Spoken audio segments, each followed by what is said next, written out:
This video will show you exactly how to use AutoSum in Excel, using only shortcut keys. No mouse needed. Let's jump right in. If you find value in this video, please give it a like, to help others find our videos. You can download this video tutorial, as a PDF, by following the link in the video description below. Here we have some data, that has a list of products in column A, and the months in row 1. We want to add up the totals for each product, and the totals for each month. Let's start, by using the arrow keys, to move the active cell to the first cell below the totals for product A. To add up the total amount for product A, we press and hold the Alt key, and press the equals sign. This automatically places the formula for adding up row 2, in cell G2. Hit the Enter key, and you will see the total amount for row 2.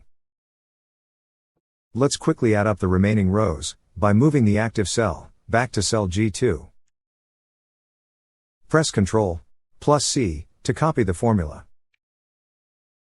Now press and hold the Shift key, and use the down arrow key, to highlight the cells for the remaining rows. Hit Enter, and just like that, the remaining rows have been added up.